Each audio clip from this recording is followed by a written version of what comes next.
Alright, good evening folks, it's Enforcer Matt and welcome back to another short war video, and we've gotten some wild news today from NATO, from Russia, from Ukraine, so let's jump right into it. We are hearing this morning that another Russian drone violated Polish airspace during a major attack on Ukraine last night, and now the Polish authorities have launched an operation to attempt to locate the missing drone. We've also heard that Russia has attacked the Ukrainian parliament building in Kyiv, and specifically they targeted the Prime Minister's office in an unprecedented escalation. Meanwhile, we're also getting disturbing news that a NATO soldier has been found dead in Latvia near the Russian border, and nobody's really sure what led to the soldier's death. We've also gotten bombshell news today that the US president is committed to impose secondary sanctions on Russia of a very serious nature in the coming days, and we also have more footage of major strikes across Russia as Ukraine strikes more refineries and the gas crisis is spreading rapidly in the Russian capital of Moscow. So very big news today, and let's jump right into our first article, which goes to Max 25. So this right here is one of our biggest stories of the day. We're hearing that during today's attack, one of the Russian Shahed drones flew into Polish territory yet again and disappeared, according to some reporting from Ukraine.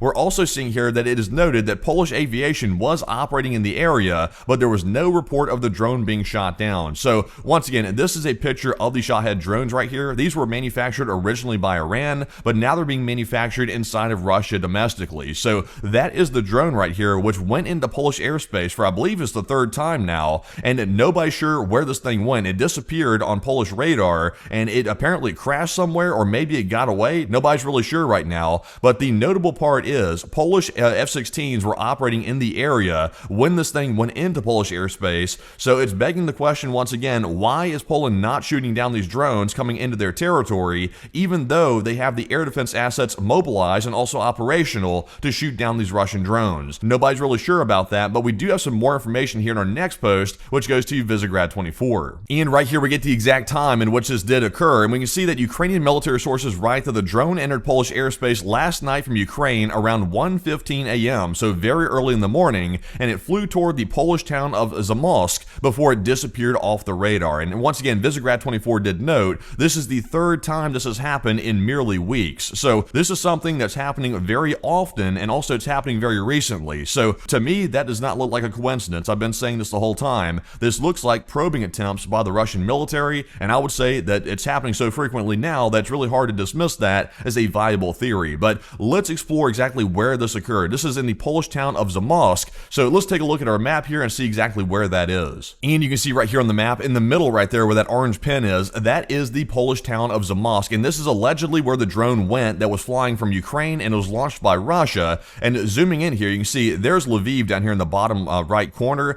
That is a very well-known Ukrainian city, and off to the right is the city of Lutsk as well. So it looks like it's about 50, maybe 50 miles into Polish territory it went, but once again, nobody's even sure where this Russian drone even crashed, or if it even did crash. Nobody even knows, but this is the town right here, so not too far across the Ukrainian border. That was the main point I was trying to make here. So apparently this Russian drone right here did not go as far into Polish airspace as the last time the incursion happened, but this one is still nonetheless pretty deep into Polish airspace, even if it is only about maybe 50 miles in to Polish airspace. So pretty big news with that. But moving on to our next post here, this one goes to Fidux Network, and on another front, we've gotten major news that Russia is upping the stakes on the attacks on Kyiv, and it looks like they've started to resort to attacking government buildings, which is typically something that's been a big no-no throughout the war, but it looks like that is now changing as of today. Because we can see here in our post from Fidux that a Russian drone has hit Ukraine's parliament building for the first time ever in the war, according to the Telegraph. So taking a look here, this is a real picture from the Ukrainian parliament building after the attack. You can see there is a specific part of the building that was hit by this drone and this attack,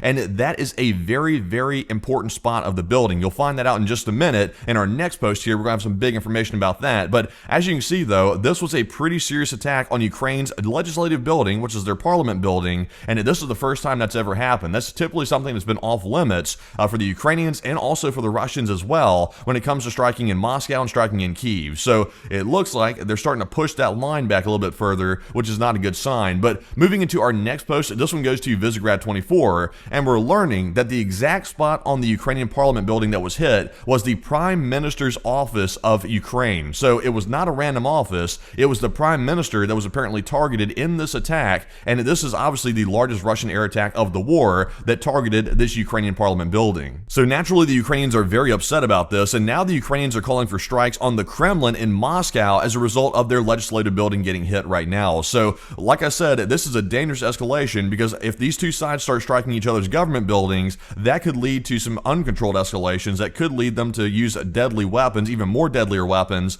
in this war. Like, for example, Russia might resort to doing something extreme if the Kremlin's attacked directly. So this is a big development, certainly something to watch. But moving into our next post here, this one goes to War Translated, and we have some big news here about that same drone attack last night, because apparently Belarus is getting drugged back into the situation right before these Zapad military exercises are about to kick off. And we are hearing this morning that Ukraine's Air Force confirmed that several Russian-launched Shahed drones entered from Belarusian direction last night from Belarus, and the spokesman Yuri Inhat said that the routes were calculated to shorten flight times and possibly crossing foreign airspace. So right now, we're not clear if the drones were launched from Belarus. It appears that maybe the drones were launched from Russia and merely flew through Belarusian airspace to get to Ukraine and specifically to get to Kyiv. But the big deal is, it looks like Belarus is allowing their airspace to be used for Russian attacks yet again, which in my opinion sort of drags Belarus into the situation, because if they're going to let Russia use the Belarusian airspace to launch these attacks, then Belarus is complicit in the war, and that's obviously not good either. And this is literally right before the Zapad Russia-Belarus exercises are about to kick off this month in mid-September. So not a good sign either, and it looks like Belarus is once again involved in one way or another. But moving into our next one here, this one goes to Nexta. And while all that other news is happening, we're getting some very disturbing news right now out of Latvia, because we are hearing that in Latvia, the body of a missing NATO officer from Canada has been found, and apparently we're hearing that a Canadian soldier who was doing a training exercise inside of Latvia has been found deceased under circumstances that nobody's really sure about yet. There's currently an investigation underway about the soldier's death,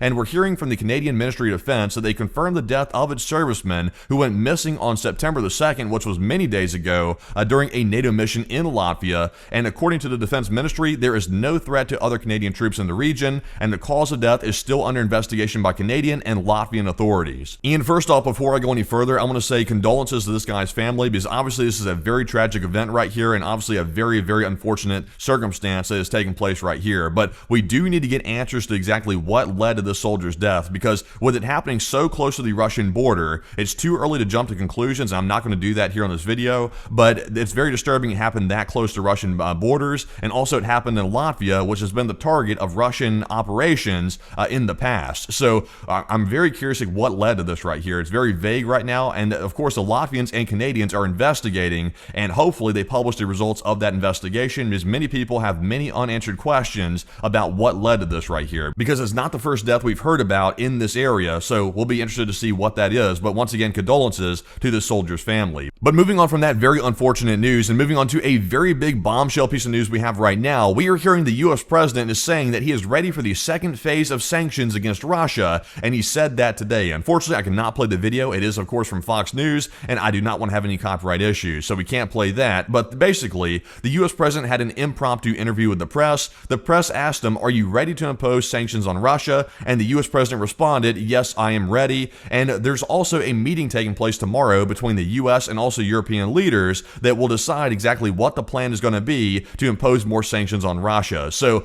right now it's looking like it could be a likelihood, but I'm really a little bit hesitant to say that, because we've said that before, and it turns out there's a complete 180 the next day. So we're going to wait and see exactly what occurs with this, but hopefully these sanctions are put on Russia, because it's been a long time overdue, and hopefully it is actually pulled off this time. But a very big bombshell piece of news right there. But moving on to our next post here, this one goes to Evgen Estrabin. And if there was ever a perfect time to impose more sanctions on the Russians, right now would be that time, as we are hearing that one of the most important Russian media outlets is reporting a gasoline shortage in Moscow that is spreading rapidly, and also in Saratov as well. And obviously, with Moscow being the capital city of Russia, where the elites live, that is a bad place for the gas shortage to really be picking up. And it looks like it is definitely picking up very, very fast. And I'm about to show y'all some more clips of very long lines to the gas stations, and it looks like it's spreading very rapidly. So I'm not sure how Russia's planning to fix this right here. I think they're leaning heavily on India to help them out with this, but I'm really not sure how India is going to be able to do that. So let's jump into our next article here, which also goes to Evgen Estrabin, and we're seeing that in occupied Donetsk, there's also another massive queue at the gas stations with over 120 cars waiting to get gas, and plot twist, they're not going to be able to get it because they're going to run out. So let's take a look at the video. So as you can see right here, this is a Russian filming in occupied Donetsk, and there's a gas station right there with only like 2 pumps at it, but look at all these Russian cars lined up here, all these vehicles lined up to get gas, and even the person driving and filming here is still repping the Russian Federation with their flag while they're literally failing right before our eyes. But all these cars right here trying to get gas, they're not going to be able to get it because that gas station does not have enough capacity to fill up all these cars, and the whole reason all these cars are lined up at this one station is because they got wind that apparently there was a little drip drop of gas here left at this gas station, and all the other ones are out. So they're trying to find any scrap of gas they can get, and they're showing up here at this gas station to try to get it. But it's going to be pretty much futile at this point. They're not going to get the gas. I'm sorry, but they're not going to get it. But jumping into our next post here, this one goes to Military News Ukraine. And also, I got some more bad news for the Russians. Right now, we're getting more information that another attacks occurred on a gas station in the village of Klamovo in the Russian Bryansk region, and unfortunately, they were forced to close early because the Ukrainians showed up and told them to put the close sign on the door, and it turns out the Russians obliged them and they closed the gas station because guess why? It was on fire and it was exploding. So that's why they closed early for the day, and I guess they got an early go home day. They got to get off work a little bit early. So let's take a look at the video and see this thing on fire literally because the Ukrainians shut it down.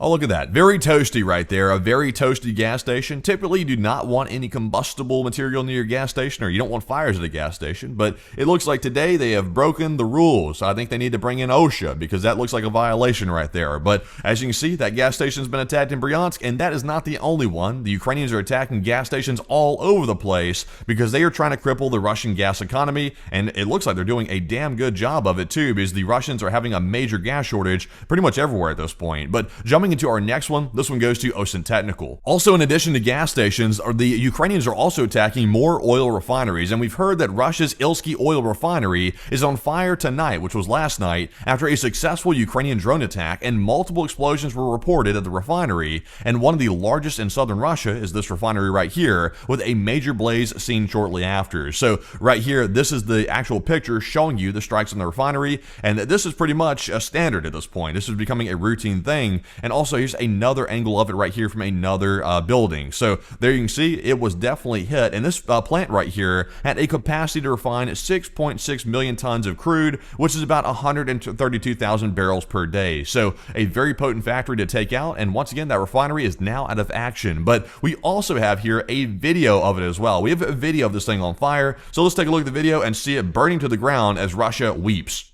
And this right here is the Ilsky refinery, and I guess you could call it, it's definitely Ilsky because this thing has become very ill after it was struck. It's come down with a little bit of the plague, I guess you could say, but that thing is burning very nicely, and also the color of that smoke is very disturbing as well. I would not want to be breathing anywhere near that. That looks very, very toxic, but that is the clip we have there of the refinery on fire. But with that, folks, we're moving into our next article here, and this one goes to Nexta, and we're getting word that the Ukrainians have hit the Druzhba pipeline yet again, which takes petroleum products from Russia and sends them over to Europe, and that happened right after Zelensky's meeting with Fico, who's the leader of Slovakia, who had asked Zelensky not to hit the pipeline again. But it looks like Zelensky was not able to oblige that because it's crucial to take out the Druzhba pipeline, according to NATO officials, because this right here is what basically gives Russia the ability to keep funding their war because all this stuff's going to Europe, and Europe is paying the Russians for it. So obviously that's pretty much self-explanatory why that would be bad. But we're hearing that it was struck again today, and we do have a small clip of it, so let's take a look.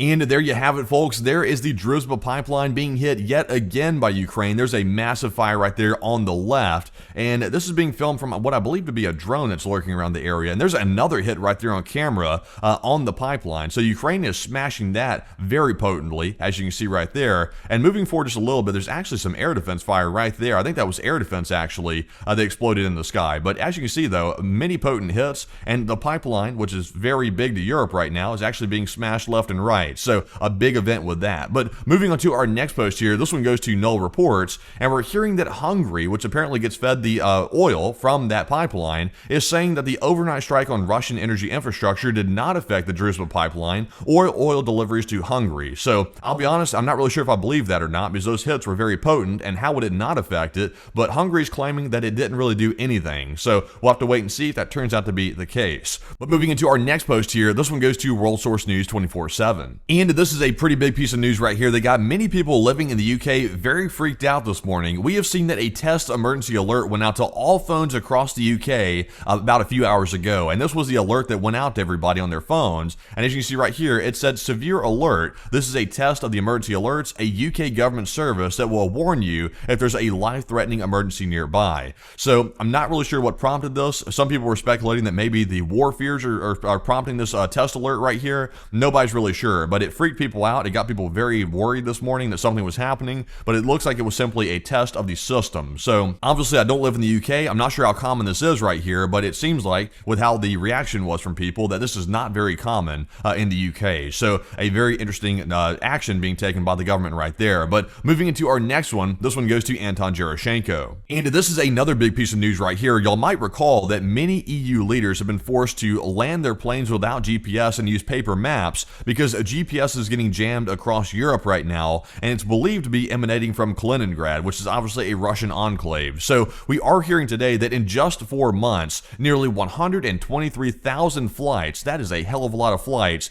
that have been disrupted by Russian signals interference and also GPS interference coming from Kaliningrad right here. And this is becoming a widespread problem. And right now, European authorities have issued special notices to pilots, and they're urging airlines to strengthen preparedness. But how can you really prepare for jamming? I'm not really sure I can prepare for that. But we're hearing that apparently all the interference is coming from Kaliningrad, like I mentioned, also St. Petersburg, Smolensk, and Rostov. So this is another form of warfare that Russia is conducting very sneakily on the NATO alliance, and everybody's sort of turning a blind eye to it, even though it's obviously threatening the lives of civilians. Everybody's kind of turning a blind eye to it. So once again, Russia wants peace, but yet at the same time, they're endangering the lives of innocent civilians in NATO countries. So make that make sense. But moving into our next post here, this one goes to World Source News 24/7 once again, and we've also gotten some news coming out of Israel right now, and some very disturbing news. We've heard from the IDF spokesperson that a drone launched from Yemen shortly ago hit a passenger hall at Ramon Airport in the Arava, and the IDF is investigating the incident, and 2 Israelis have been injured in the attack. So somehow these drones from Yemen made it through the Israeli air defenses. Not really sure how, because obviously those are very potent and they should have been able to handle these drones, but apparently they were not able to handle it. So let's take a look at the video and see the strike on camera.